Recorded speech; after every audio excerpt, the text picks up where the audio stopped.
So we've discussed how employers can better help their autistic job candidates do better in a traditional interview setting. But it's also important to look at how autistic people can help themselves within their own interviews.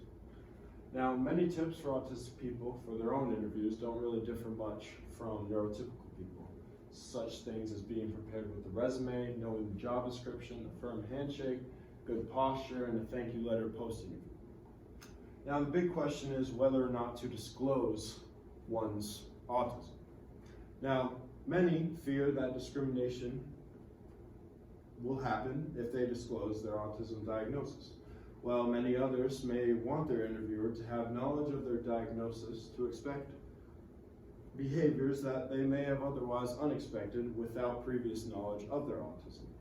Now, the Americans with Disabilities Act states that you do not have to disclose your diagnosis to employers. However, if a candidate needs a reasonable accommodation during the hiring process, the employer may ask why the need for that accommodation. The employer may ask for reasonable documentation. In that case, they would have to disclose their autism diagnosis. Now, some tips and potential accommodation requests for autistic individuals may be to request for there to be one interviewer, 2 max, instead of 4 or 5, which may be overstimulated. Second, to ask for the first interview to be done over the phone if face-to-face is uncomfortable for the person with autism. And also, as we've discussed earlier, to request a printout of the questions during the interview.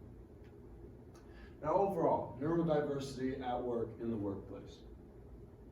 Education and culture change. And I include a quote here that says, "Indeed, many individuals who embrace the concept of neurodiversity believe that people with differences do not need to be cured, they need help and accommodations instead." Now, I thought this quote summed up the neurodiversity model in a very good way, that we are indeed different and autistic people may have difficulties in a world built for neurotypical people. However, accommodations and help can help their cause. But it's also important for the neurodiverse concept to be involved in all aspects and in all people in the workplace, such as not only hiring managers, but managers, co-workers, trainers, etc.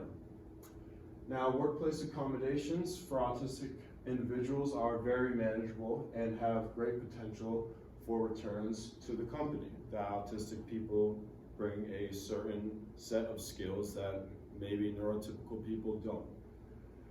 And also to see the potential benefits of neurodivergent employees. Most companies will have to adjust their recruitment and selection and policies and practices.